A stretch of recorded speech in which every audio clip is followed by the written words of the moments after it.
Alléluia, gloire à Jésus-Christ, que le nom du Seigneur soit béni, que la grâce et la bénédiction reviennent à notre Seigneur.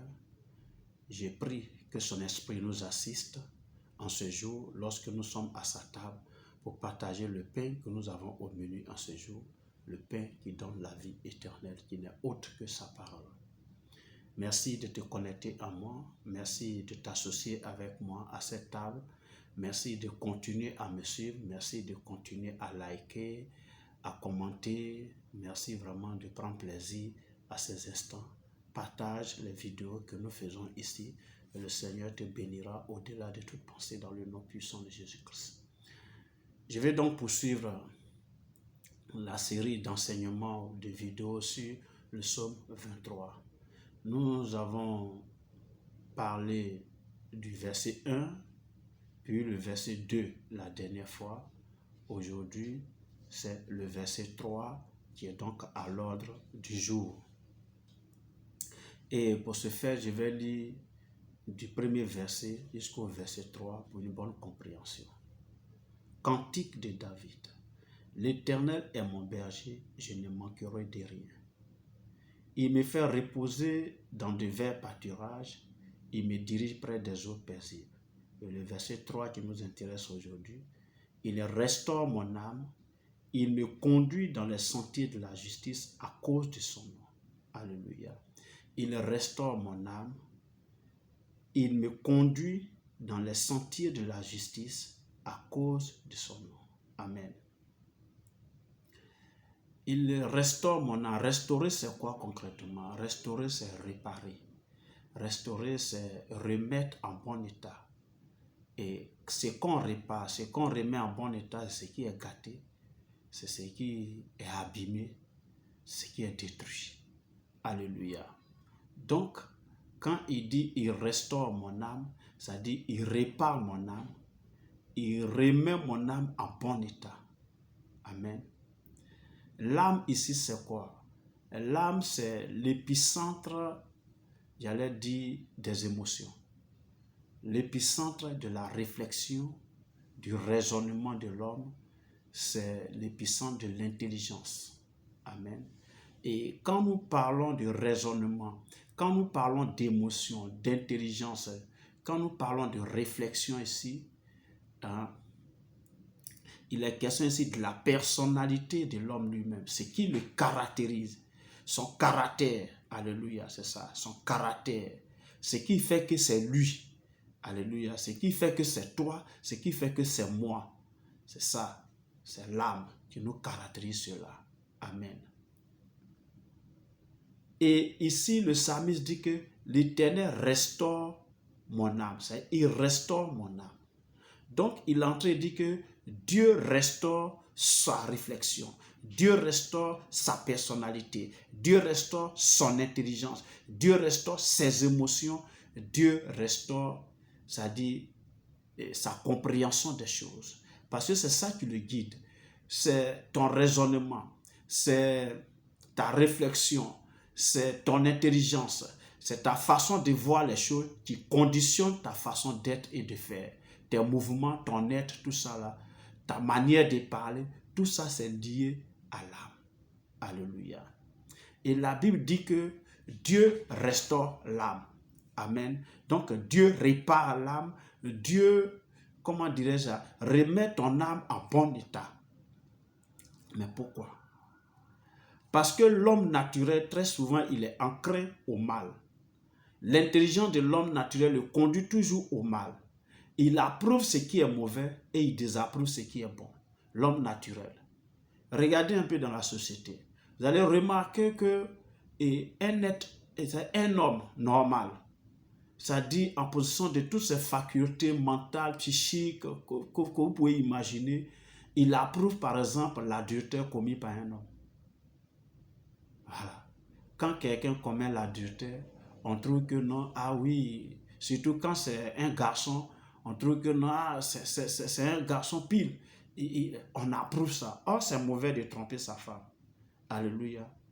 Vous allez voir que quand quelqu'un est un homme à femme, il a beaucoup de copines, il est dans l'impudicité, on trouve que c'est un dur gars, ou bien c'est une vraie go, etc.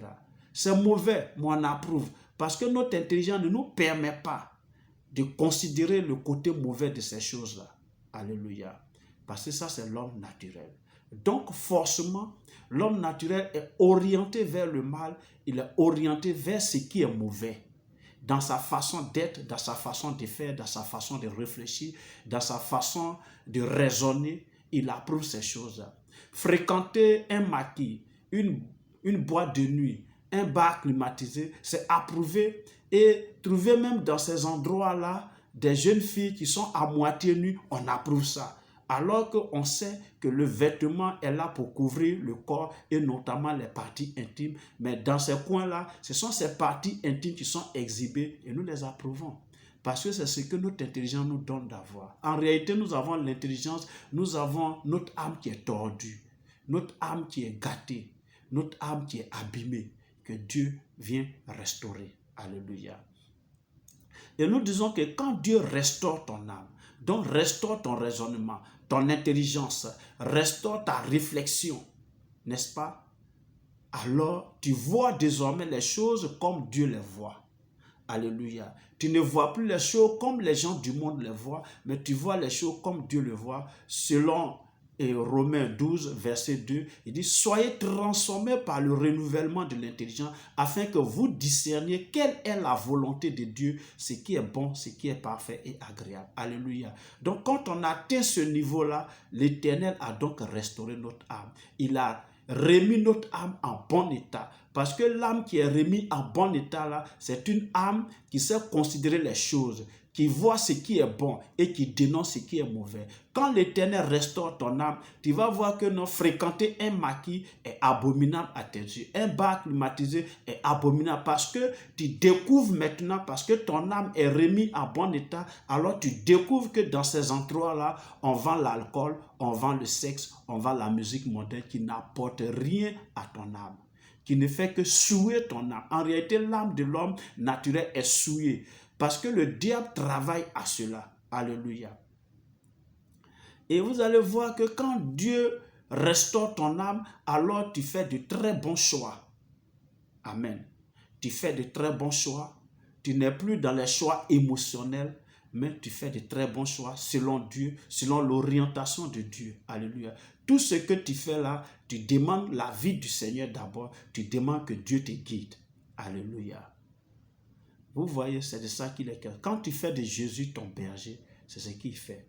Et forcément, la deuxième partie du verset 3 qui dit « Il me conduit dans les sentiers de la justice » là, devient donc une réalité pour toi. Désormais, tu n'es plus dans les sentiers de l'injustice, dans les sentiers de la méchanceté. Tu n'es plus dans ces sentiers-là, tu n'es plus conduit dans ces sentiers. Mais le Seigneur te conduit dans les sentiers de la justice, dans les sentiers de ce qui est bon, de ce qui est droit. Alléluia. C'est de ça qu'il est question ici. N'est-ce pas? Donc, il me conduit dans les sentiers de la justice. À cause de son... Parce que Dieu est bon. Dieu est juste. Dieu est justice. Donc, il ne peut pas être ton berger et te conduire dans les sentiers vraiment de l'injustice. Non, non, non, non, non. Donc, pour te dire quoi? Toi, tu te dis que tu es enfant de Dieu. Toi, tu dis que tu as donné ta vie à Jésus, que tu vis pour le Seigneur. Regarde, quand tu te retrouves dans des endroits où le nom du Seigneur n'est pas glorifié, c'est qu'en réalité, il ne t'a pas encore dirigé. Il n'est pas encore ton berger. Amen. Oui, il n'est pas encore. Parce que Dieu ne peut pas conduire ses enfants dans un maquis. Dieu ne peut pas conduire ses enfants dans un bar climatisé. Dieu ne peut pas conduire ses enfants dans une boîte de nuit. Dieu ne peut pas conduire ses enfants dans l'adultère. Dieu ne peut pas conduire ses enfants dans l'impudicité, dans le mensonge, dans la corruption. Dieu ne peut pas conduire ses enfants dans ces choses-là. Non, non, non, non, non, non, non, non, non, non. Dieu ne peut pas te conduire dans ces choses-là. Dieu ne peut pas être ton berger et puis te conduire dans ces choses-là. C'est que tu n'es pas avec Dieu. Parce que quand tu es avec Dieu, quand Dieu est ton berger, alors il restaure ton âme et tu vois les choses désormais comme Dieu le voit. Alléluia. C'est pourquoi il faut faire de l'Éternel ton berger. Et tu vas voir que non, ta personnalité même sera transformée. ça y est, ton âme sera restaurée, ta personnalité sera, ta façon de faire et d'être, ta façon de comprendre les choses vont changer. Tu vas voir désormais les choses avec les lunettes de l'Éternel lui-même. Amen, amen. Et c'est là, la Bible dit que quand un homme est en Christ, il devient une nouvelle créature, une nouvelle création. Les choses anciennes sont passées, voici toutes choses sont devenues nouvelles. 2 Corinthiens 5, verset 17. Alléluia. Et la prière de tout enfant de Dieu devrait être: Seigneur, restaure mon âme.